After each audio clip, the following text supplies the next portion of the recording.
happy that you could make it today after a long day of online learning, as well as the fact that it's a beautiful day outside. So you are very committed to your jobs to be here today, which is awesome. We want to let you know upfront that this session is going to be a little bit different from some past just-in-time sessions that have focused a lot on content and assessment. The reason for that is this topic needs to be discussed very differently because of the equity concerns around discussions with finances. So, but we will share lots of resources with you. So at the end, we will share a sample week at a glance. We'll talk about some math talks. We'll talk about a series of lessons with some social justice built into it. So you will walk away with resources, but the large part of the beginning of this session will be discussion reflection. So we ask that you open yourselves up to thinking and reflecting about some issues surrounding equity in mathematics. And to allow you to do this, we've built in some interactive Pear Deck slides today so that you can have that opportunity to gather your thoughts and think about your reflections. So if you haven't had a chance yet, Rhonda's put it in the chat and you can join the Pear Deck. Okay, moving on. So first, we want to set some group norms for tonight's discussion because it is a little different, as I said. So we would ask that you try to do the 4 following things. So stay engaged. So stay involved in the conversation in whichever format makes you feel comfortable. We want you to know that you probably will experience some discomfort at some point because inequity already exists in our society and in our schools, and that we need to have some uncomfortable conversations and how we can start making some necessary changes. We want to encourage you to speak your truth. So this means being open about your thoughts and feelings and not just saying what you think others want to hear. This is a safe space to share your thoughts and feelings. We would also say that you can expect and you will need to accept some non-closure. So this agreement asks all of us to sort of hang out a little bit in our uncertainty and not rush to quick solutions or quick rejections, that these changes will require ongoing conversations on our part. So this is our teaching and learning support staff. Our primary folk, our junior folks, and us intermediate folks. My name is Lene Bates. And of course, the wonderful Rhonda Hewer is with us as well. Okay, so if we take a look at our long-range plans, as I said, this is the last topic with the new curriculum for 2020. So probably where you're at right now is somewhere in the data probability topic. And then we're going to move into our financial literacy planning session today. That topic is supposed to take around 10+ days. And then you do have that consolidation part afterwards, where basically what we're going to ask you to do is you can revisit any topics that you maybe didn't have a chance to finish or you didn't think you did thoroughly enough. You can revisit any of the 4 non-negotiables as well. And then we're going to talk about some lessons today that sort of integrate some units as well. And you can also sort of look at those problems with that social justice lens too, if that's something you want to try. So today's agenda is going to look a little bit different, as I said. So first of all, we're just going to look at the what. So what the curriculum expectations are for this particular topic. Then we're going to move into the why we need to look at equity. So we're going to do a little bit of talking about our own biases, some talking about providing windows and mirrors for our students, as well as talking about culturally relevant and responsive pedagogy. And then we will move into the how. So how you do that within the context of this particular unit. So our expectations in grade 7 and 8 are unusual in this topic in that there really isn't any mathematical or very little mathematical calculations that have to be done. So that's part of the reason we want to have some conversations about this topic as well. In addressing these expectations, you'll be having a lot of conversations with your students, and they will be having some conversation with each other. When you look at the expectations here, it is largely around budgeting. And so, as I said, it's not so much the last financial literacy topic. You were looking at credit cards and interest rates and currency rate exchanges where there were more calculations involved. This one is a lot more about discussing sort of concepts within planning for your finances. Okay, so when we look at the 2020 curriculum, it does talk about equity throughout. It does talk about equity within financial literacy as well. But what I want to particularly draw your attention to is the last sentence that's on the screen there from the curriculum, where it talks about financial literacy, that students also need to develop the ability to make informed decisions as consumers and citizens, while taking into account the ethical, societal, environmental, and personal aspects of those decisions.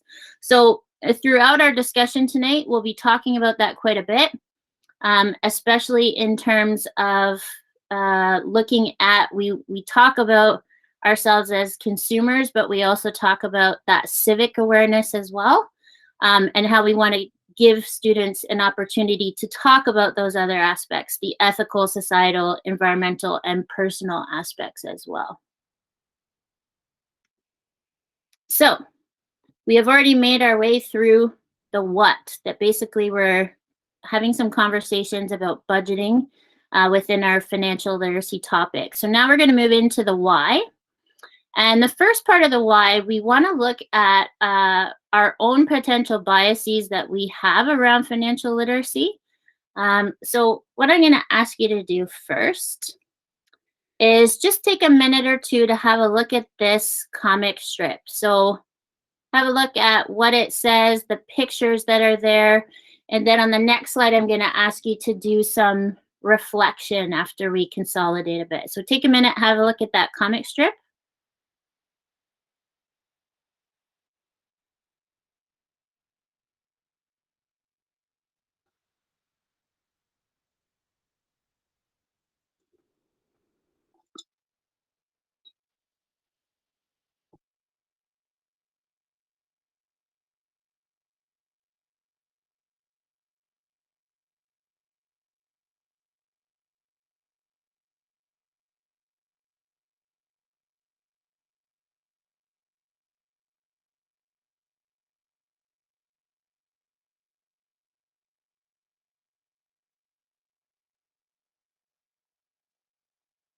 Okay, hopefully you've had a chance to look at the illustrations and read what's going on in that comic strip there. Um, and what that comic strip is trying to highlight there is what some people in equity call the myth of meritocracy. So meritocracy is the belief that wealth, power, jobs, and education are distributed according to skill and effort. So meritocracy also thinks that social, economic, and political systems are good, fair, and legitimate. Meritocracy also supposes that success is determined by merit, by motivation, and by grit. But what we do know is that the idea of meritocracy is actually a myth. So it ignores the presence of oppressive and racist policies. We know that the world is not just, that the playing field is not even. Intelligence and hard work are not solely responsible for an individual or a group's success or high social location. Failure or low social location does not mean the absence of intelligence, hard work, or merit. So, what I would invite you to do now is if you could answer the question in the Pear Deck, the text box, the questions at the bottom of the screen there. What does the comic strip make you think about? So the comic strip as well as that sort of myth of meritocracy. So if you want to take a few minutes, do some thinking and reflecting about that and enter any of your thinking into the Pear Deck.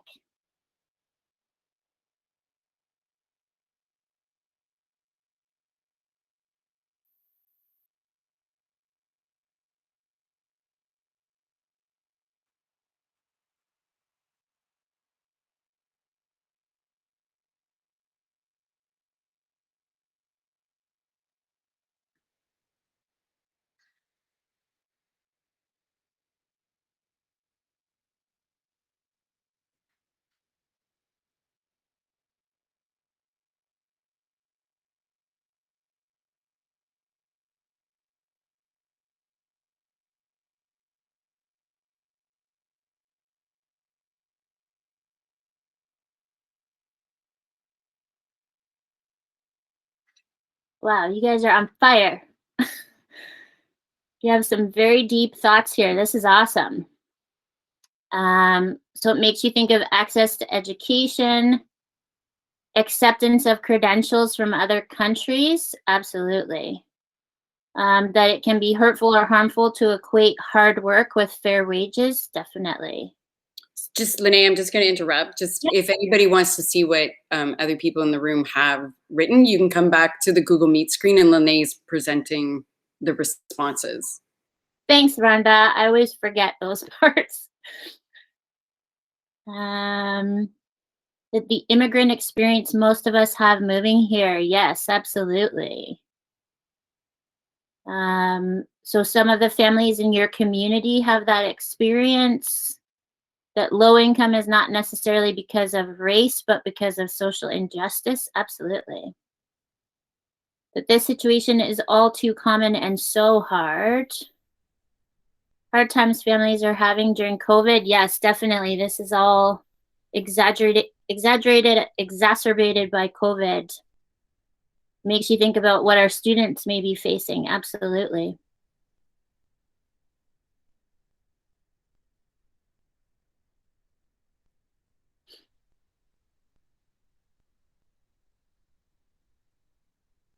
We need to remember that we have all needed some form of privilege to get where we are today.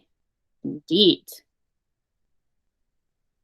There are many of my students that could be dealing with this. Absolutely. Those responses definitely highlight that many of you have done a lot of deep thinking about this already. That's awesome. Okay. So we need to make sure that we're always checking our own biases, and it seems like many of you have done a lot of work in this area already. So some of the biases that some people may have is if people worked harder, then they wouldn't be poor. If we teach poor people to manage their money, then they would accumulate wealth like everyone else. And that people are poor because they make bad financial decisions. So those are definitely some biases that are out there. So once again, I'll ask you to take a minute, reflect, put some of your thoughts in the Pear Deck about the question at the bottom of the slide there. So how do these potential biases influence the way you might teach financial literacy? So some of you were already doing that thinking with the last Pear Deck question, but try to focus more this time on how it might affect the way you will teach financial literacy. I'll give you a couple of minutes to think about that.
Yeah, there's lots of amazing thoughts in the room. I'll give you a little bit more time because I know people are writing some really thoughtful responses.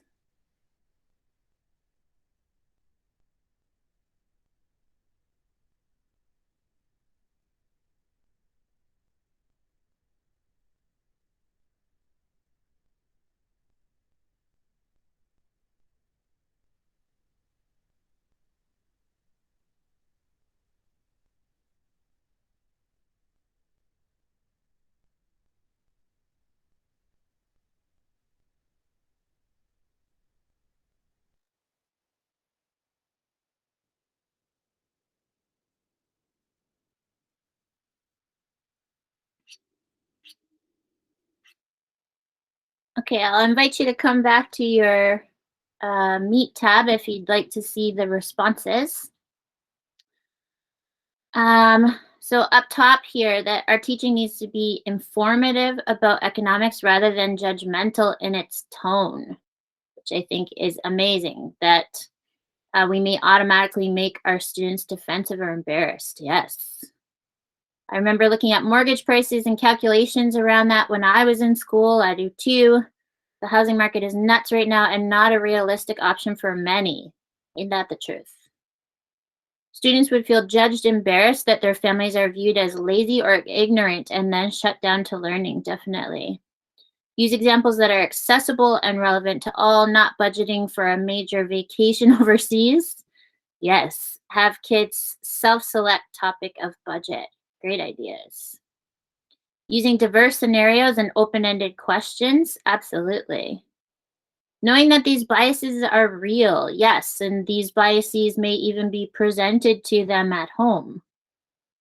Look at financial literacy as an opportunity to teach students how the bank and monetary systems work. More information than judgments and practical applications. Yeah.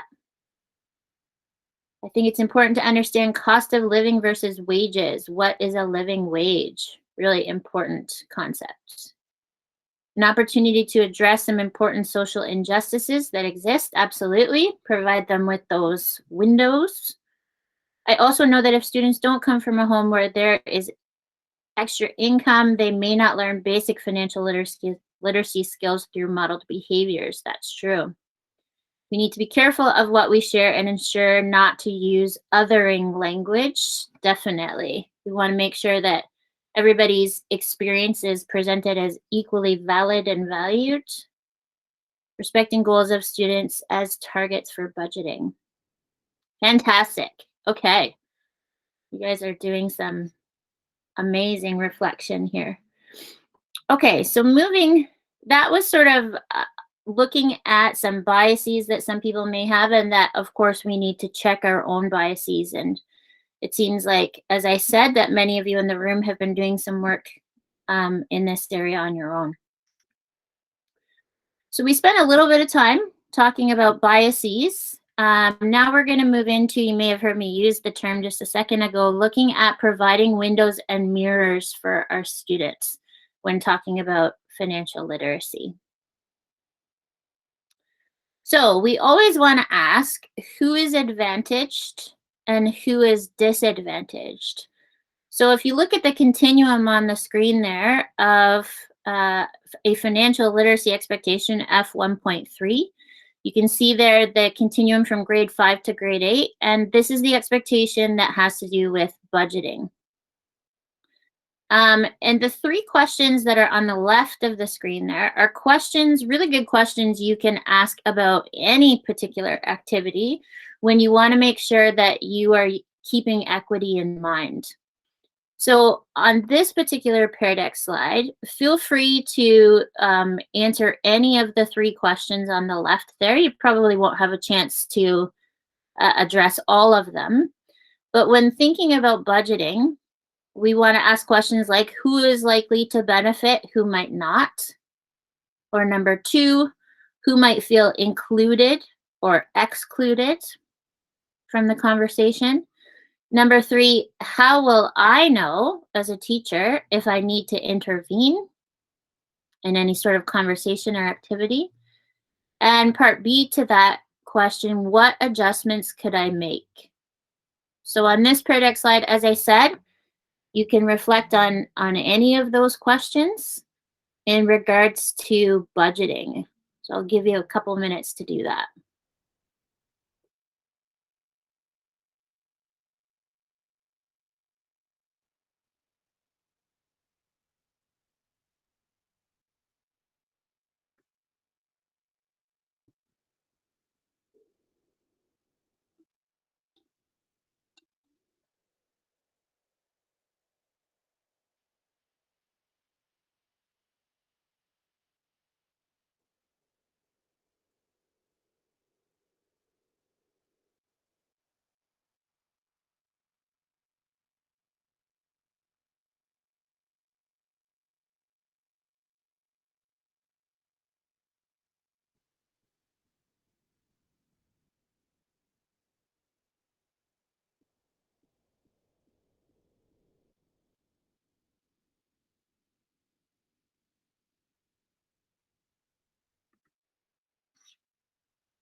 Okay, and when you're ready, I'll invite you back to the Meet link. And we'll just have a look at some of your responses. So as mentioned previously, for those living paycheck to paycheck, this may feel quite excluding. A very different reality exists for many of our students. The students that have extra spending money would benefit, others would not. Yep, some students may be given allowances or have a job to earn income. Very true. I can see the possible exclusion with the grade 6 expectation. For grade 7, everyone's long-term goals may look a little bit different. Yeah, there are some nuanced differences between the grades there. All students likely to benefit from a discussion of budgeting. This will spark some interesting conversations surrounding disposable income and perhaps necessity versus luxury, needs versus wants. Yes. Kids with families who discuss budgeting may have better context for budgeting concepts. That's true. Some students are starting to look for part-time jobs, and knowing the value of money might help them prepare. Some students may need to work early to help their families financially. Absolutely. There are lots of students that are contributing to their family. Need to think about what students maybe are familiar with budgeting at home and other students that budgeting is not an issue. Yeah, not an issue or not discussed. Who is likely to benefit? Grade 8 students understanding what are the biases and how to start spending and saving responsibly. Who might not? Students with a lower SES status. Some students may be given an allowance or spending money while others may not. Those with are at an advantage, yeah. Who might benefit? Students from families who have experience or education in budgeting. When to intervene is probably the most difficult thing to talk about. I would agree. So we're gonna have some conversations about that tonight. Because knowing when to intervene, that can sometimes need to be very artistically done. Thank you for your, once again, very thoughtful responses. So to consolidate what many of you have already said, when we are talking about budgets that we do want to provide those windows and mirrors for our students. So we want students to be able to look at problems that reflect their own reality, that mirror. But we also want to expose them to different scenarios they may not be familiar with. So provide them those windows that they can see into scenarios that some of their classmates may have as a reality, but also scenarios that are in different communities, regions, and other parts of the world. So some financial literacy education programs reinforce the socially unequal access to financial literacy. So a budget is usually presented as the most effective device for managing finances, but it often solely reflects the experience of the dominant culture.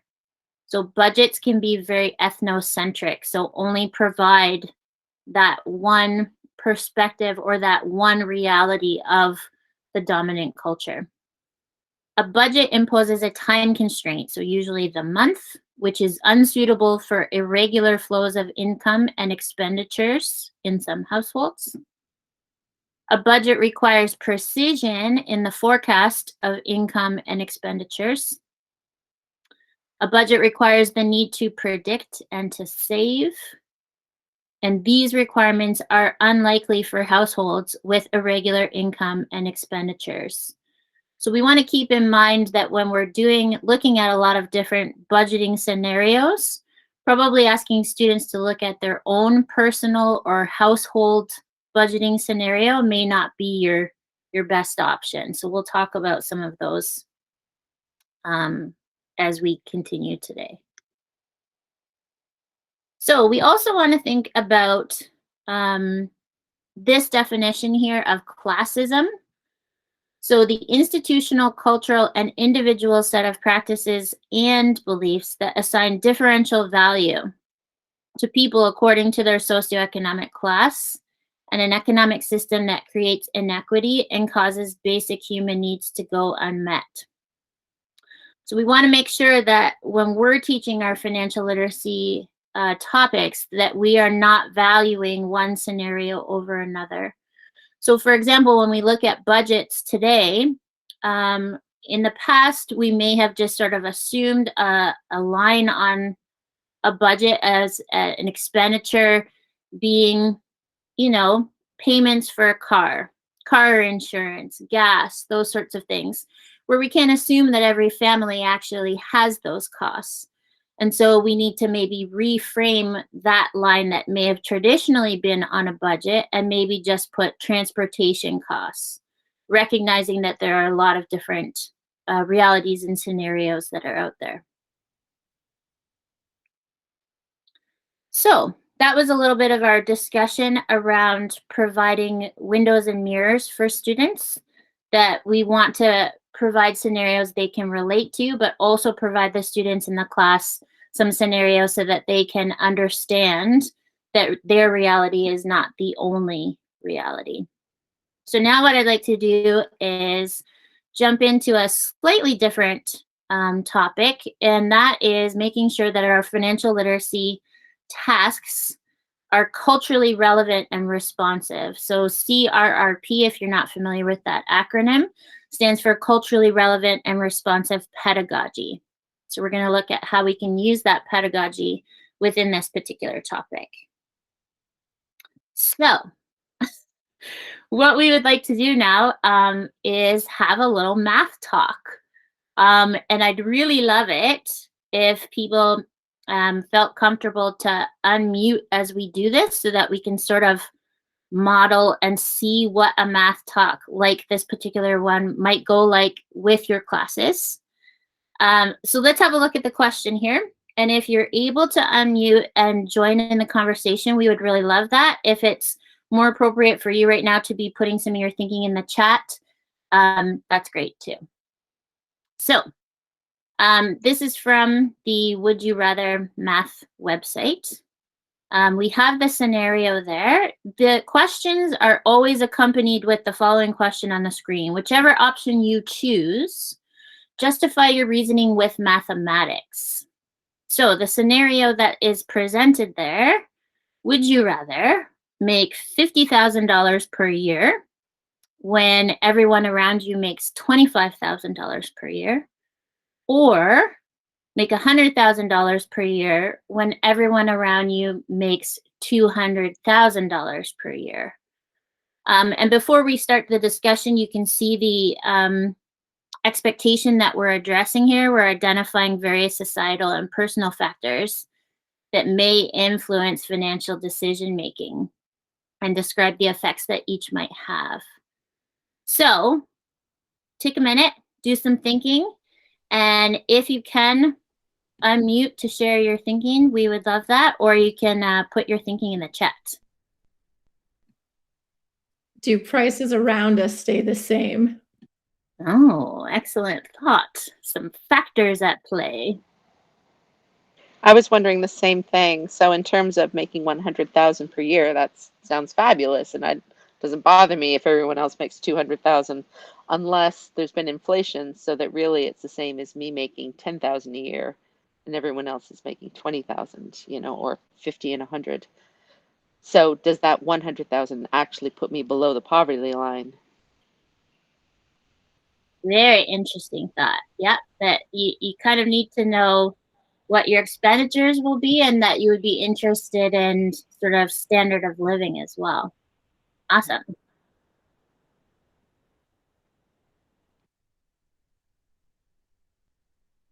Any other thoughts about our question?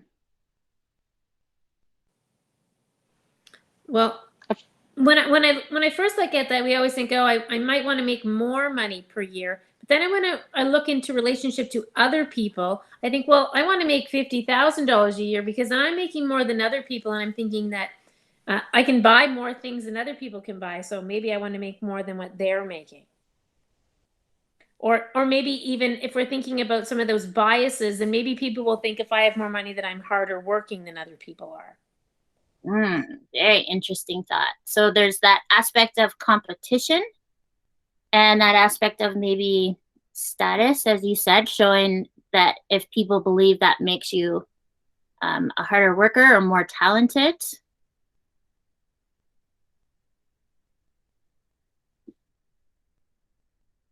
Any other thoughts about this question? It feels just so open-ended that I think kids are left to make a guess, and then they're kind of revealing some of their own personal views and values around this, because we don't know, say, in this hypothetical world, if, say, cost of living, inflation, if they are identical to current circumstances. So I wonder if it encourages us to kind of evaluate our values around, as you mentioned, competition, making more or less than others, or, you know, the merit of making this amount of money and what skills or qualifications gave you this amount of money. Absolutely. So as you said, you think that students will be forced to bring in some of their own values and ideas, revealing some things maybe about their identity or their culture in answering this question. Awesome. I also think too, when you talk about being really open-ended, do students really even know what cost of living or inflation actually is when they even look at that? Would they just look at that and go, oh, 50,000, oh, 100, I want to make more money? Or would they go, oh, okay, is that, you know, in relationship to what somebody else is making? I'm just wondering, what are we trying to get across by posting a question like this? What are we looking for students? Are we looking for that more cultural or some of the biases, or are we actually thinking of what they know about money itself? Excellent question. So they're only going to bring up topics that are relevant to them. So as you said, they may not bring up anything that has to do with cost of living or anything else like that. So it's an interesting question that we will discuss further in just a minute. I'm just wondering if there's anybody else that wants to share any thoughts about this question. I was going to say kind of, oh, sorry. Like a similar thing in terms of, like, am I going to be the good person that gives everybody else more money than I get? Or am I going to be the person that is seemingly selfish and takes more money than everybody else around me has? Like, I could see that being more of the dilemma that's almost relevant for our students is, which person are you going to be? Right. Yeah. Right. I was also thinking that this could make a good cross-curricular question as well, even into geography. You can kind of talk about different GDPs across the world as well, and you can see how Canada's GDP is quite higher than a lower country where these amounts might be an average amount to live in those countries, where in Canada it might be a struggle to make a certain amount and survive here. I love that. Absolutely. So you're thinking about, really making that explicit to students that math can help you critique things in the world and solve problems that are in their own lives, the community, and the world as well. You people are on fire tonight. Okay, so what I want to ask now is, should the question be, and many of you were already getting at this. So the question with these would you rathers is usually, whichever option you choose, justify your reasoning with mathematics. So my question would be, should the question actually just say, whichever option you choose, justify your reasoning? Because we do want them to, as many of you said, we want them to bring in their own identity so that they can connect to the math and see that it is math that is not neutral, that actually is relevant in the world. So we want them to bring in their identity, their values, and we do want them to have those conversations about sort of competition versus cooperation, making the math as relevant to them as possible.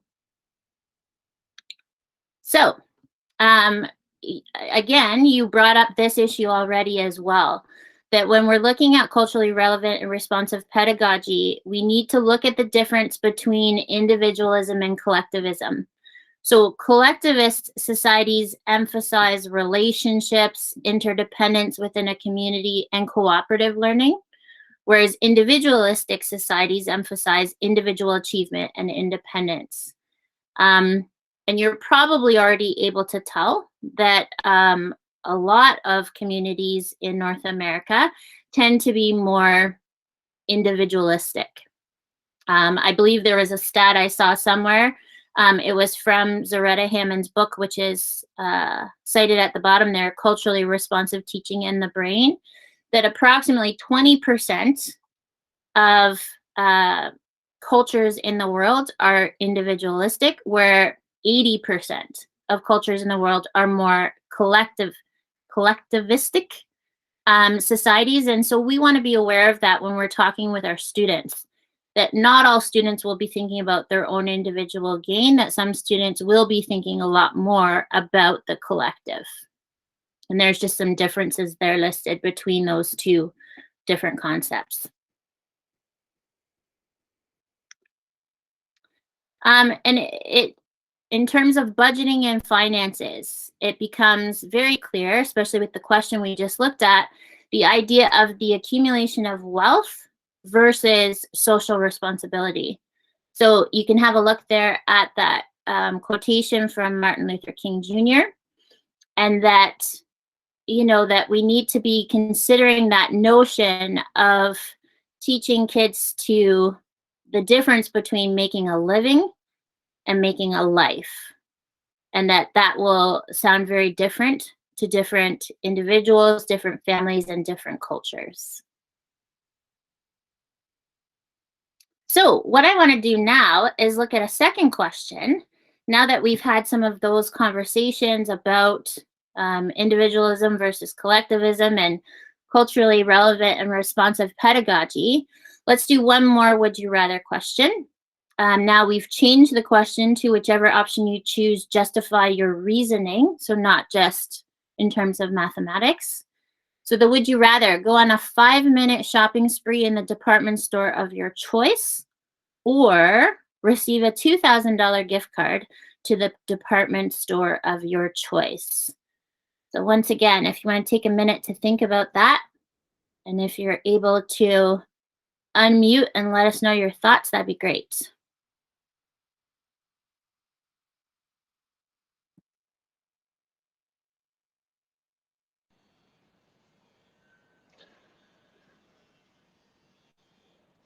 I suggest it really depends on what your department store choice is. So if my department store is Best Buy, I'll take 5 minutes. But if my other department store is the dollar store, I'll take the $2,000 gift card. Excellent point, Wendy. I would like the $2,000 gift card because I'd like to think about what I'm purchasing and not rush around and just grab things. So I'd like to ponder what I'm going to buy and see if I actually need it. Awesome. So you're thinking more about making some more thoughtful decisions, and whether those decisions are for yourself or your family and friends, that you want the time to be able to do that. I would echo what Grace said there. I would prefer to take the gift card and have time to think about what I really need. Awesome.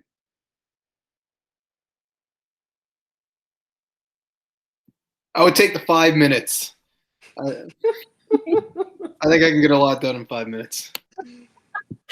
Absolutely. And that's the beauty of these questions, that you're going to have all these different responses in your classroom. So I certainly appreciate that you like the idea of using that 5 minutes to use your speed. Yeah, my wife hates going to Costco. Anything more than 5 minutes in a store is already too long for me. I think I would also take the 5 minutes, especially if it was a store like Best Buy. It doesn't really matter what I end up getting, because then I could end up selling it later and use the greater amount of money to take the time to purchase what I really want to buy. Oh, interesting concept. The selling aspect as well. Because in the end, what you have is the net cash flow is what you're looking for. So will you end up with more than $2,000 worth in the end? Yeah. Well, and it's interesting you say that what you're looking for, it's what you're looking for, which is great. You have that, but as we're seeing, we have all these different sort of factors that play a role with people. All I keep thinking is Supermarket Sweep. If anybody ever saw that game show where they just shoved all the Obus form they possibly could in their shopping carts. But that's an older show. I think because I can be so indecisive, I might be better off with the $2,000. But if I could go into a higher end bike store, that's what I really want right now. So I could easily blow over $2,000 very quickly. Awesome. Thank you so much for sharing all your thoughts, because when you're sharing these thoughts, it definitely is mimicking what a math talk might look like in your classroom. Okay, I want to make sure I'm not cutting anybody off. Okay. So, what you were all saying right there is super important. So you'll notice that when we were doing those math talks, it's not always easy for me, but I was trying to stay as neutral as possible. So trying not to give any sort of judgment about different people's answers, that everybody's answers are valid. And that's what we want to do in our classrooms as well. And you provided a perfect example of some people that are looking more sort of individualistically, some people that are looking more collectively. So this slide is from a profile of well-being in Waterloo Region, which was done by University of Waterloo, where they used the Canadian Index of Well-being framework. And I just wanted to point out that with their study, what they found was that the core values that people believe are essential for a thriving and welcoming society include things like fairness, diversity, equity, inclusion, etc. And if you look at the graphic to the right, there are 8 indicators that make up the Canadian Index of Well-being. And there's only one of the 8 that has to do with what they call living standards. So living standards are economic security.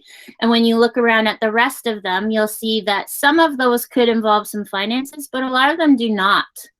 So we want to keep that in mind with our students as well, that while we do want to educate them about finances, that we want to do it in this larger context of well-being as well. So in the curriculum, they do mention that we want to teach our students consumer awareness and civic awareness. So we want to keep this in mind whenever we're discussing problems or looking at different scenarios, that in terms of providing those windows and mirrors for our students and looking at the differences between individualism and collectivism, that when we are talking about consumer awareness, that for some of our students, they will be very civically minded as well. So that when they're looking at items on their budget, let's say even an adult who has an item on their budget for, their coffee runs and their takeout, that some people might just be looking at what is most reasonably priced or the best value, whereas others might be looking at things like fair trade and environmental impact of some of the products that they're buying. So what does all of this mean? So just to sort of consolidate the great conversations that we've been having, that we need to ensure that our messages and examples are reflective of a wide range of financial choices, circumstances, and conditions, and considerate of the larger Canadian and global contexts. We need to ensure that our messages and examples do not unintentionally value one set of goals and devalue others. We also need to engage with the issues of civic awareness so that students can take into account the ethical, societal, environmental, and personal aspects of decision-making and engage in civic action. And you might recognize that last sentence there are those things that we talked about that are right in the curriculum, that we want to take into account the ethical, societal, environmental, and personal aspects that might affect that decision-making. Okay, so we have made it through our why, and now we're going to talk about the how. Now, we only have about 10 minutes left, which is what we expected to find ourselves in this situation. So I'm going to briefly take you through some how, and some of the things that we're going to talk about with the how will be things that you can reference later as well. So what I'm going to show you now is a comparative budget series of lessons that has a social justice lens. So when you do get a copy of this slide deck, that you will see that link at the bottom of the page there, social justice comparative budget lessons. So first thing you would want to do here, if you were looking at this series of lessons, is introduce students to that budget vocabulary, so that they understand what we're talking about when we talk about income, when we talk about fixed costs and variable costs. At the bottom here, you can also see that there's a link there to the budget tool. So that's just an image on the screen there of the budget tool, but there is a tool you can use there. So I'm going to jump over to the link here. Rhonda, if you want to, you could put the link in the chat to... Already done. Oh, you're amazing. Of course you've already. Yes, I am. Okay, so, oops, I'm gonna put this in presentation mode here. So this is just the first screen that we just saw, introducing the series of lessons. So I'm just gonna quickly go through some of the slides here so you can have a look. It's not letting me do that. Oh dear, my computer seems to be frozen. Okay, let me try that again.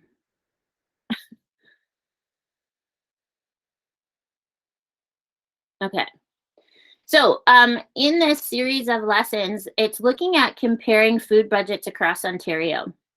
So the first thing is you would be introducing your students to the idea of what food security is. No, it's frozen again.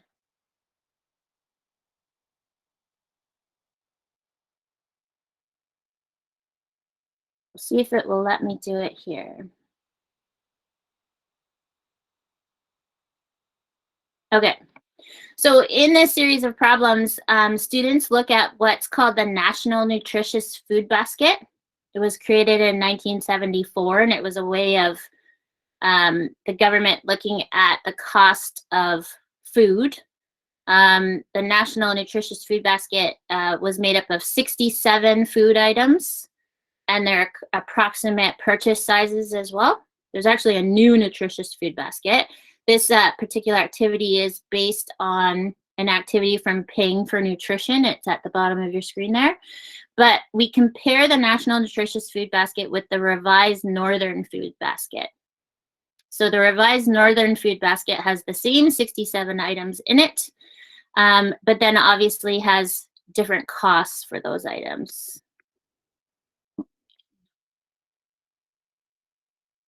Sorry, I'm gonna have to keep going in and out of presentation mode here. So we get to a budget scenario that I want to compare factors affecting household budgets across different regions in Ontario. So in this particular study, students are provided with some information about 5 regions that they may not be familiar with. And they are from what is called Canada's Forgotten Provincial North. So they look at the price of the revised Northern Food Basket in 3 First Nations reserves that are on the map there. And then they compare that with 2 northern municipalities that are not First Nations reserves. And they also compare that with Waterloo Region. So they're given some information about how much that food basket costs per month across those regions, and they can start to see some trends between First Nations reserves, northern municipalities, and what it costs in Waterloo Region. Students are basically encouraged to take Waterloo Region and then one of those northern communities of their choice and to start comparing those costs. So they put into the fixed cost there what that food cost would be according to the nutritious food basket. They also are able to look at median and average incomes between these different regions as well as in Waterloo Region. They revisit the budgeting tool so that they can start to put income when they compare those 2 different places, their northern region of choice versus Waterloo. They start to see things like what percentage of their monthly income has to go towards food in these various regions. And then can start looking at things like cost of living. So how much the median cost of living might be for housing, let's say, in Waterloo Region. And there's also some links here for students to look at what those costs would be in some of those northern areas as well. They start to look at other household items, the prices, and there's an opportunity as a class to sort of generate what some of those budget lines might be on those 2 different lists, and also to talk about how those different budget line items might look very different for a family in Waterloo Region and what a family in one of these northern communities might need. I'm just going to skip down to the last slide here, see if it'll let me present again. With this particular series of lessons, I didn't go through sort of every part of it with you, but when you have a chance to do that, you'll notice that this series of lessons does address quite a few of our financial literacy expectations. You also have the opportunity as well, when you have a chance to look through these lessons, you'll notice that there are many opportunities for integration of the strands as well as revisiting. So when you look at a budgetary problem like this with different scenarios, there's the opportunity for students to analyze data. You could revisit circles and how to construct circle graphs. There's a lot of operations with decimals. There could be opportunities to revisit their knowledge of going between percent, decimal, and fraction. And then, of course, there is proportional reasoning, especially with some of those circle graphs, the percentage of their income that has to go towards food. I'm going to try to get out of this again.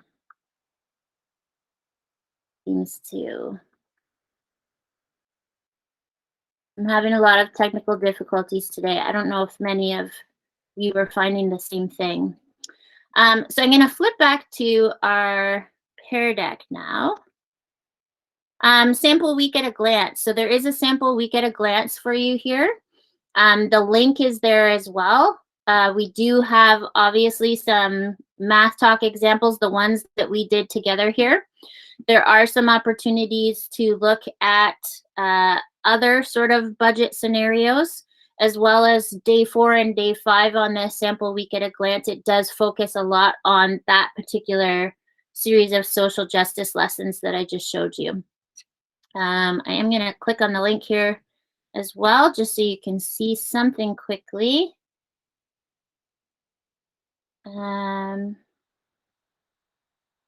So also at the bottom of this sample week at a glance, there's a lot of information here. There's a whole bunch of links at the bottom here too, of sources that you can go to with your students, where they can look for reliable sources for financial information. Okay, also on the bottom here, it does direct you to the long-range plans for grade 7 and grade 8. There's a few different problem scenarios there too around budgets that you can look at as well. So, our strategy harvest, we looked at group norms, we looked at some visual cues, including color coding. We revisited the agenda to sort of keep us on track what we were looking at. We examined some of our own biases. We used interactive slides, math talks, and investigated some culturally relevant math tasks, providing those windows and mirrors for your students. So,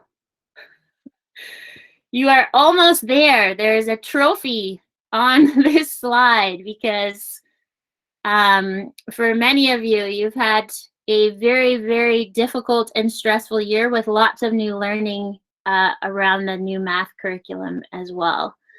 So we don't have another just in time on the books, but we do want to sort of remind you that after you're finished with financial literacy, there's an opportunity for some consolidation. So you can revisit expectations, revisit the 4 non-negotiables, explore more social justice issues through math.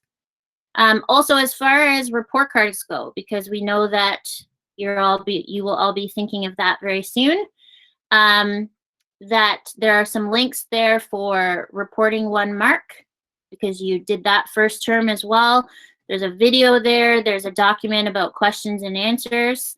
And Rhonda has also created a new thinking tool for term 2 when you're creating that 1 mark. So that's it. Thank you so much for attending this evening. If you have any questions or comments, feel free to stick around. We'd be happy to answer any of your questions or comments. But thank you so much for joining us. And if you're ready to do so, you can enjoy the rest of your evening. Thank you very much.